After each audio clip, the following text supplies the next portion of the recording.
Binge the full week of The Ray Taylor Show ad-free over at inspireddisorder.com/plus. This is The Ray Taylor Show.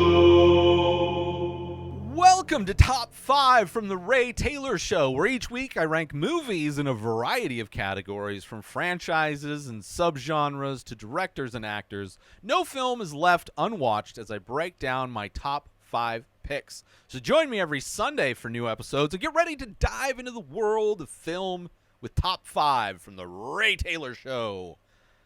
Today, we're delving deep into the further. Not literally, of course. I value my soul too much for that.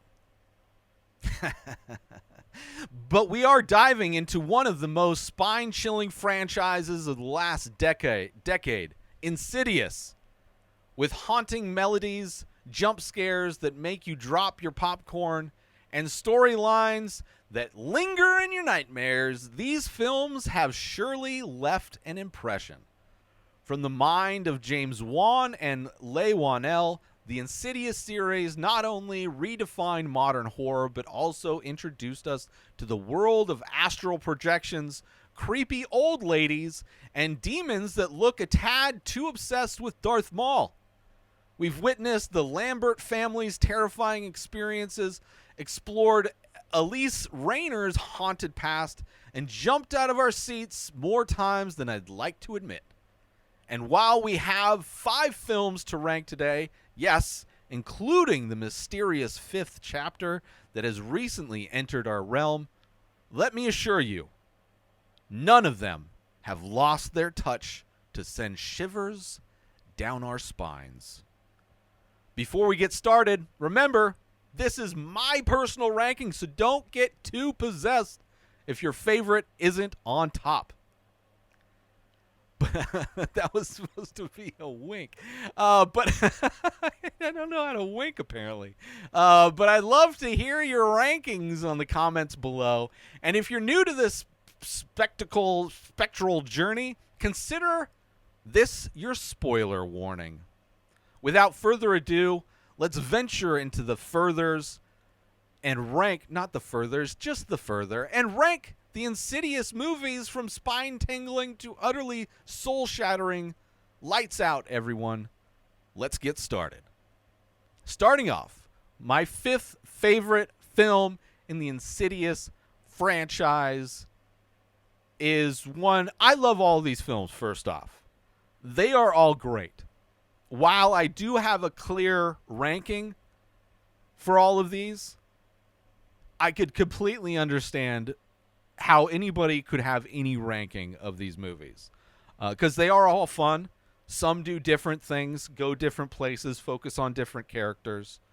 But, yeah. Anyway, my least favorite. My 5th favorite. Coming in number 5 is Insidious the Last Key. This came out in 2018. It's the 4th film in the installment in the Insidious franchise, but acts as a sequel to Insidious Chapter 3. In terms of chronology, it was directed by Adam Robitel and written by Leigh Whannell, who also wrote the previous movies in the franchise. James Wan, the director of the first 2 films, was one of the producers for this movie. The film delves deeper into the backstory of Elise Raynor, the parapsychologist portrayed by Lynn Shay. This movie, set in 2010, The Last Key, starts with a flashback to Elise's childhood in Five Keys, New Mexico in 1953. The young Elise experiences paranormal events in her family's home and can communicate with the ghosts. Her mother is supportive, but her father is in denial and punishes her whenever she claims she sees a spirit. After a particularly traumatic event involving her younger brother, Elise runs away from home and estranges herself from her family. Fast forward to the present day, in the context of the film anyway, Elise receives a phone call from a man living in her old family home, claiming it's haunted. Hesitantly, she decides to help, and accompanied by her sidekicks, she's psychic, were sidekicks, Specs, played by Leigh Whannell, and Tucker, played by Angus Sampson. She returns to Five Keys. Upon her arrival, Elise confronts not just ghosts of her past, but a malevolent spirit known as Keyface. As she delves deeper into the haunting, she discovers dark secrets about the family about her family specifically, and must face her own traumatic past to save the present occupants of the house. The Last Key is especially significant for giving fans of the series a deeper insight into the character of Elise, who has been pivotal throughout the franchise. The film fleshes out her traumatic childhood and provides a foundation for her actions in the previous movies. The film combines elements of a haunted house story with familial drama, giving emotional depth beyond just the jump scares. The design of the primary antagonist, Keyface, is particularly eerie, fitting in well with the series' pantheon of creepy entities. Despite having a more character-centric storyline, The Last Key delivers its fair share of chills and scares, consistent with the tone of the Insidious franchise. This movie is coming in at number 5. Specifically, 1 wasn't as scary, first off. It is very dark. Don't get me wrong. There is some very dark, child abuse, sex slavery, whatever. The scares aren't as good, and the audio, I think all of the scares are done from audio. The audio mix in this movie was crazy. Things are very loud when the movie's trying to scare you, even though it's not showing you anything. Just loud noises. And then there's whispering, so it's you have to have it at a certain level so you can hear the whispering, but then a generator stops working and it has to blow up to stop working or whatever. It just as far as the scariness of it wasn't as great. I love the Elise character, and her backstories were interesting. There's another movie that has kind of origin story for her and her sidekicks. But this one, I don't know, very interesting. I liked it. I just didn't think it was as scary. The audio was kind of an issue. And the monster's cool. Keyface, using his key finger to, lock your vocal cords so you can't scream. And then turning your heart off. I thought that was really cool. I like the design of it. But, yeah, my least favorite of the franchise. Coming in here at number 5 is Insidious the Last Key. Moving on to my 4th favorite Insidious film. This one is back with the Lamberts, that's for sure. So it's not focused on the Elise character. But it's the Lamberts. It's the most recent Insidious film as well, where the Lamberts are older. They've kind of moved on. Things have changed. A lot has changed in this movie. Coming in number 4 is Insidious the Red Door. This came out this year, 2023. It's a supernatural horror film directed by Patrick Wilson in his directorial debut. Also the star, the father of the Lamberts. Working from a screenplay crafted by Scott Teems based on a story by Leigh Whannell and Teems. This 5th installment in the Insidious franchise acts as a direct sequel to Insidious Chapter 2, set nearly a decade later, and delves into the after effects of the Lamberts family's traumatic experience while further expanding on the lore of the unsettling dimension known as the Further. The story unfolds 9 years after the possession of Josh Lambert. The scars from the past remain, with Josh now divorced from Renee, grieving the loss of his mother, Lorraine, and harboring a strained relationship with his college-bound son, Dalton, who was the main kid in the first 2 movies. An eerie sequence is triggered when Dalton sketches the infamous Red Door, which is a portal to the further. Around the same time, Josh starts to witness apparitions of a man later identified as his father, Ben Burton, revealing a murky family history. As the narrative progresses, Dalton has a bone-chilling encounter at a frat party, glimpsing the specter of a perpetually vomiting student. An unexpected dive into the further exposes him to the very demon that haunted his younger years. This dive into the otherworldly dimension sets the stage for a perilous quest, with Josh and Renee banding together on one more time to rescue their son from their malevolent spirit of the further. Actually, the mother wasn't in this at all. Josh goes to help, but it's also Dalton and his new friend from college. The climax sees a face-off between the Lamberts and the sinister red-faced demon, with sacrifices made and family bonds tested. Despite a seemingly hopeful resolution, a post-credit scene suggests that the terrors of the further might just be awaiting their next opportunity. The film reintroduces the audience to the chilling dimension of the further and its dreadful denizens, particularly the iconic red-faced demon. Patrick Wilson's direction captures the essence of the Insidious universe, blending suspense with an atmospheric narrative. There's notable exploration of repressed memories, especially in the portrayal of Josh Lambert's relationship dynamics with his son and the family's unresolved trauma.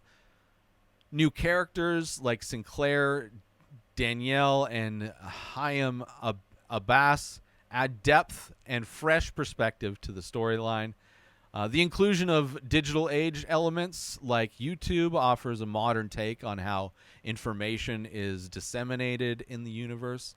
Insidious the Red Door intricately weaves the past events of the series, building on the established lore while setting the stage for potential future stories.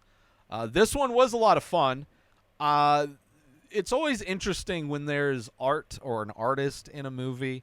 Like his first day at college in art class, and they make everybody do a piece on the first day. And they also bring a piece of artwork for the teacher to criticize, and before she gets a chance to say anything about Dalton's, he tears it up. It's interesting. I mean, I like the fact that his character as a kid, he drew, like, his drawings were literally clues to help figure out what was going on in that first film. So him still drawing as an older kid is fine. I like the girl that was he made friends with at college. I enjoyed her character. There's a lot of aspects to this I liked. But you know, I think ultimately I didn't quite like it as much. It didn't quite get me as much as the other ones did. I don't really have many issues with this one, really. It was perfectly fine. I liked it. Didn't have Elise in this one, which was kind of a bummer, but she's technically dead anyway. But yeah, it was fun. I enjoyed it. And I mean, I love all of these. I love this franchise. One of the better horror franchise. One of the better franchises in general. It's kind of amazing how good this franchise is. But my fourth favorite of the franchise is the most recent, The Red Door. Let's take a quick break from the show. Listeners, are you ready to take your experience with The Ray Taylor Show to the next level? Dive into Inspired Disorder Plus. For just $5 a month, you unlock a world of premium content that's sure to satisfy your every entertainment and artistic craving. Imagine enjoying The Ray Taylor Show, a full week, completely ad-free, in both audio and video formats. But that's just the tip of the iceberg. Get exclusive access to the live painting archives, be the first to lay eyes on new releases from the many faces, and enjoy members-only discounts and deals that'll have you coming back for more. With a treasure trove that includes a podcast back catalog boasting 14 unique shows and over 600 episodes. Personal insights through my own personal blog, creative writings to spark your imagination, and an interactive Ask Me Anything section. Inspired Disorder Plus is a feast for the curious mind. Ready to elevate your entertainment game? Head on over to inspireddisorder.com/plus and become a member of an exclusive club. Dive in, indulge, and inspire your senses. Now let's get back to the show. Moving on to my third favorite Insidious film. This one's right in the middle. And this one was a lot of fun. This one it took what the film before it did and made it bigger, made it interesting, but it's still here at number 3, and that movie I am talking about is Insidious Chapter 2. This came out in 2013, directed by James Wan and written by Leigh Whannell. It is a direct sequel to the 2010 film, the first movie, Insidious, and continues the story of the Lambert family as they grapple with the fallout from the supernatural events of the first film. The sequel dives deeper into the backstory of some characters and further explores the otherworldly realm called the Further. The film begins with a flashback to the 1986, showing a young Josh Lambert who is visited by the ghostly old woman who haunted him in the first film. Elise Rayner, played by Lynn Shay, the paranormal investigator, tries to help the young Josh, but warns his mother Lorraine, played by Jocelyn Donahue, about the spirit's intentions. Fast forward to the present, immediately following the events of the first film, the Lambert family, which I didn't really like that aspect. I didn't like young Elise because they used old Elise's voice in the actress that portrayed young Elise, and that was unnecessary and just took me out in those moments when she's helping young Josh. Regardless, so immediately following the events of the first film, the Lambert family is trying to move on after rescuing their son, Dalton, played by Ty Simpkins, from the Further. However, their relief is short-lived as they realize that the spirits from the netherworld are far from done with them, especially when they find Elise dead under mysterious circumstances. As the haunting escalate, the families soon discover that while Josh, played by Patrick Wilson, body returned from the Further, his spirit did not. Instead, a malevolent entity has taken possession of him. This entity is later revealed to be the spirit of Parker Crane, a hospital patient who was pushed into serial killing by his abusive mother. Lorraine, along with Elise's assistants, Speck, played by Leigh Whannell, and Tucker, played by Angus Sampson, delve deeper into the history of Parker Crane.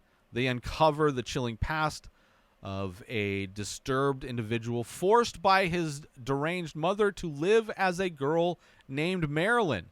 The malevolent spirit of Parker's mother is the eerie old woman who has haunted Josh since his childhood. So very similar in a lot of ways to Sleepaway Camp, where you have a character whose parent forces them to live as a gender they do not identify with, and that causes them severe mental illness. Some people say it's anti-trans, and I say it's exactly trans. Like, these are people who identify as the sex that they were born as, but forced to identify as a different sex. Similar to a trans person born with a gender they don't identify with, but are forced to live as that gender. And how unhealthy that is. It's kind of a weird twist to do it this way, but I find it to be, I think it's saying that it's healthy to live as the gender you identify as. And people forcing you to identify or live as something that you don't identify with is unhealthy, right? Anyway, interesting. As Renee, played by Rose Byrne, struggles to save her husband from the malevolent spirit that possesses him, the film climaxes with another previous journey into the further. The aim is to locate Josh's actual spirit and return it to his body, thereby evicting Parker Crane's spirit and ending the haunting once and for all. The film weaves a complex narrative that ties the past and the present, which I love the overlapping of that, offering a deeper insight into the Lambert family's connection with the supernatural. James Wan continues his masterful touch, utilizing suspenseful, atmospheric, and tension rather than relying solely on jump scares. The movie elaborates on the mythos of the further and introduces more about the spirits, especially the backstory of the bride in black and Parker Crane. The film cleverly interlinks scenes from the original Insidious, adding layers to the already intricate story. I loved that. When you see him go to their house and like open the door, and that was the scene from the first movie where the door opens on its own, where we kind of start seeing weird things happening to the Lamberts, finding out that that was actually Josh Lambert doing it from the spirit. I don't know. I really enjoyed that. Insidious Chapter 2 is notable for its storytelling technique, connecting the dots from the first film and further expanding the unsettling universe of the further while deepening the emotional stakes for the Lambert family. So many great things of this movie, really. It's a great movie, as I said. All of them are. Why this is here instead of, maybe another one. It felt a little bit too much like in the first Insidious. Despite the fact that I think it, I loved how it kind of folded back on itself. In a really fun way. It just felt a lot more like retreading. And also I did not like Elise's voice, the voiceover in the beginning of the film. I did not like that at all. But still a fun film. And this one also, I think this is the one that replaced Elise with this other guy, Carl, that uses dice. And I don't think he's as compelling as Elise is, but still a great movie. But that is why coming in at number 3 is Insidious Chapter 2. Moving on to my second favorite Insidious film. There are only 2 left. And the one that I am putting here at number 2 is the original from 2010, Insidious.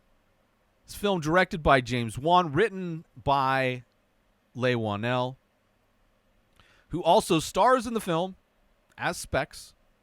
It is the inaugural entry in the Insidious franchise and was praised for its unique approach to the haunted house subgenre, focusing more on atmosphere and psychological horror rather than gratuitous gore and jump scares.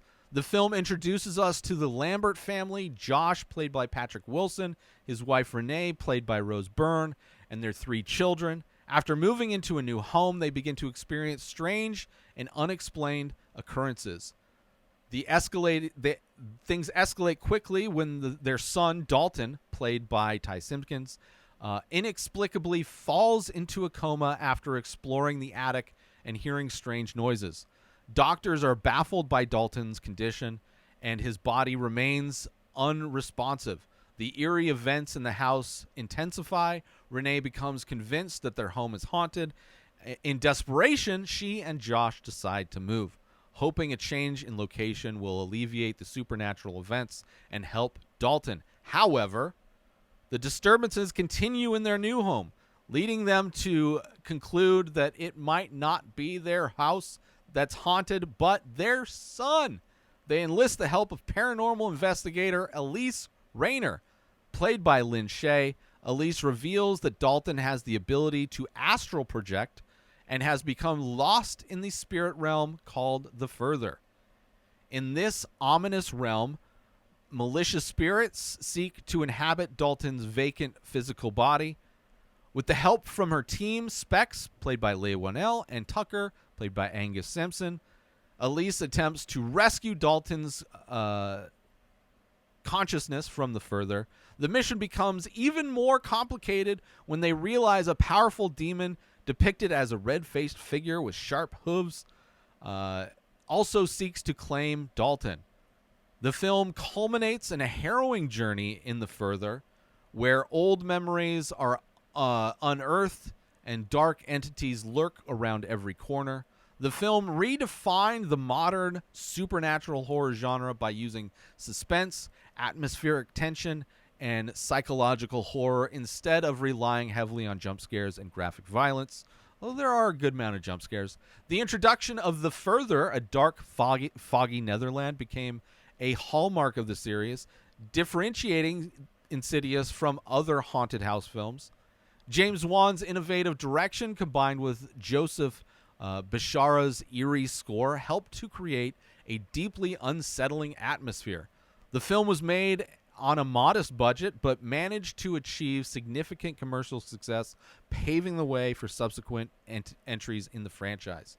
Insidious is recognized for its breathing fresh air, fresh life into the haunted house genre, creating memorable characters and lore that would that would be expanded in subsequent films of the series.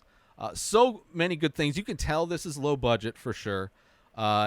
The confusion and wondering what is actually going on is great. When they move to the smaller house is amazing, and it's still happening. So many great moments in this movie. I love the world building. I love Elise. She is great in this as well as she is in all of the movies, as well as the other Ghostbuster guys. I do kind of like those. I like Specs and the other guy. Yeah, this movie was great, so good. I was after watching it, was like, this is. I'm so excited to watch more of this. And yeah, super interesting idea. When he astral projects, and while his spirit is somewhere else, his body is vulnerable for possession. I loved all that stuff. I thought the movie was great. Scary, very creepy, very creepy. But yeah, coming in at number 2, not my favorite. Number 2 is Insidious. Let's take a short break from this episode. Hey, loyal listeners of The Ray Taylor Show. You know, it's one thing to tune in and engage with the content I passionately create for you. But what if I told you there's a way to wear your fandom? Introducing our exclusive line of merchandise inspired directly by the vibes and visuals of this very podcast. From stylish t-shirts that'll make you stand out in the crowd to our eco-friendly, biodegradable phone cases adorned with artwork inspired by the show. You can now carry a piece of The Ray Taylor Show wherever you go. Whether you're looking to make a fashion statement, protect your phone with some flair, or simply want to show off your love for the show, our merchandise has got you covered. Ready to rock our gear? Head on over to inspireddisorder.com and get yours today. Wear the show, be the vibe. Now let's get back to the show. Moving on to my absolute favorite of the franchise. This one is very different in a lot of ways. This one does not have the Lambert family, but still has a lot of greatness to this one. By far the scariest. By far this one had me jumping. This one, like, not since watching Barbarian was I so verbal with characters in a movie. Coming in at number 1, my favorite of the franchise is Insidious Chapter 3. This came out in 2015. It's the third installment in the Insidious film series. But it serves as a prequel to the first 2 films, which I love as well, shedding light on events that take place before the haunting of the Lambert's family. The film has both written and directed by Leigh Whannell, making it his directorial debut. Whannell had written the previous films and played a reoccurring role in this series as Specs, one of the paranormal investigators. The story centers around a teenage girl named Quinn Brenner, played by Stephanie Scott.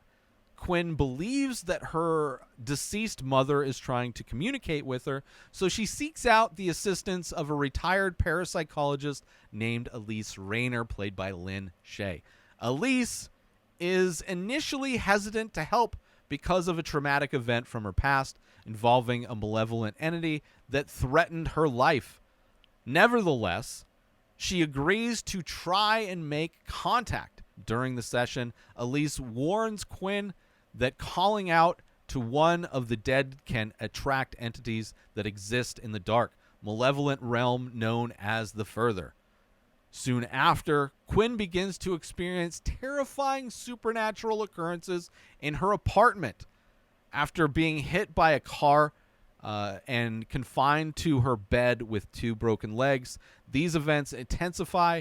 It becomes evident that a malevolent spirit, the quote-unquote man who can't breathe, is haunting her.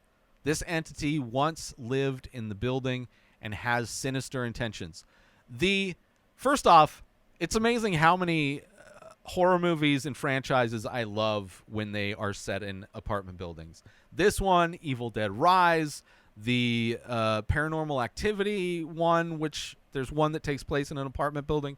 I love it. I don't know what it is. I don't think it's intentionally because it's an apartment building. But this one, another one, an apartment building. Also, the car accident that she's in totally surprised me. Caught me off guard like nothing. The man in the mask, the man who can't breathe, so terrifying. This movie is scary. I love the characters in this, and I love the scariness of this movie. So yeah, Elise decides to intervene, but she's initially terrified of the returning of the realm, terrified of returning to the realm of the Further. With the encouragement of a fellow spirit, Elise confronts her fears, ventures into the Further, and engages in a fierce battle to save Quinn. The film delves deeper into the characters of Elise Rayner, exploring her past, her initial reluctance to her psychic abilities, and her eventual reconciliation with her gifts. Unlike the first 2 films, which primarily center around the Lambert family, Chapter 3 provides a fresh story with new characters while still maintaining the ties to the overarching narrative of the series. The film's atmosphere is consistent with the series and blend of psychological horror and traditional scares, heavily using the eerie realm of the Further. We see the eerily formation of we see the early formation of the team comprising of Elise, Specs, played by Leigh Whannell, and Tucker, played by Angus Sampson, which would go on to investigate more paranormal cases in subsequent films, which is another aspect of this I like. I love the origin story of those 3 and how they all come together. Insidious Chapter 3 further enriches the universe of the Insidious series, offering a fresh yet connected storyline filled with the spine-tingling moments fans of the franchise have come to expect. This one, by far the scariest. There's a moment where a guy terrorizing Quinn up in an apartment above theirs. The dad hears it. He runs up, and they see that the thing escaped out the window. Dad looks out the window, sees the body on the sidewalk. Girl, camera goes out, looks, camera goes back in the window, follows her out, and another jump scare. So many jump scares in this. So great. By far my favorite because it was terrifying. I love the characters. I love the origin story of Elise and Specs and the sidekick guys, the Ghostbusters, as I called them in my notes. Yeah, I really love that, and it ties in with the young Josh in this one, which is, I think, the event that made her want to give up and then eventually comes back. Regardless, I really enjoyed this. I thought it was a lot of fun, super scary. Yeah, it's such good stuff. My favorite by far of the franchise. Coming in at number 1 is Insidious Chapter 3. There are no honorable mentions because there are only 5 films in this franchise as of my recording. I'm sure they are doing more. I have heard rumors that they are doing more. But let me recap my list one more time, and we will get out of here, shall we? This is my top 5 movies from the Insidious franchise ranked. Starting off with number 5 is Insidious the Last Key. Number 4 is Insidious the Red Door. Number 3 is Insidious Chapter 2. Number 2 is the original Insidious. And my number 1 favorite Insidious film is Insidious Chapter 3. I would love to hear how you would rank them.